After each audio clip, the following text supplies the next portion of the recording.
આજે હતો મમ્મુનો બર્થડે એટલે અમે બધાએ કેક કટ કરી અને એનો બર્થડે સેલિબ્રેટ કર્યો. હેલો એવરીવન, આજે હતો મમ્મુનો બર્થડે એટલે એના બર્થડે માટે સ્પેશિયલ બ્રેકફાસ્ટ હતો ને આજે બ્રેકફાસ્ટમાં હતું ખાંડવી, હાંડવો, ઢોકળા, દાળ પકવાન, પરોઠા અને મારી કોફી. બ્રેકફાસ્ટ હજી કરી લીધો ત્યાં એક આવ્યો અમારા નેબરમાંથી છોકરો. એ કે દીદી અમારે પ્રોજેક્ટ બનાવવાનો છે તો એના માટે મને બનાવી દો ગણપતિ બાપાનો પ્રોજેક્ટ, કેમ કે કાલે ગણેશ ચતુર્થી છે તો મેં એને પ્રોજેક્ટ બનાવી દીધો ને આ હતું અમારું આજનું જમવાનું. બર્થડે તો મમ્મુનો હતો પણ મમ્મુએ ગિફ્ટ તો મમ્મીને આપ્યું કે આજે તારે કિચનમાં નથી જવાનું ને કાંઈ નથી બનાવવાનું ને એ મંગાવ્યું હતું હોટલ સેલિબ્રેશનમાંથી પાર્સલ. પછી સાંજે મમ્મુના બધા ફ્રેન્ડ્સ આવ્યા હતા ને એના માટે કેક લઈ આવ્યા હતા તો મમ્મુએ ને કાનાએ મળીને કેક કટ કરી.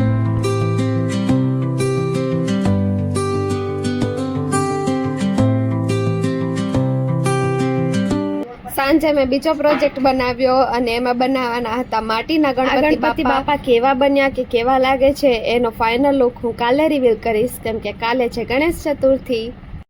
આ હતો આજનો મારો વિડીયો અને જો તમને ગાઈઝ મારા વિડીયોઝ જોવા ગમતા હોય તો like, share and subscribe to my channel and thank you so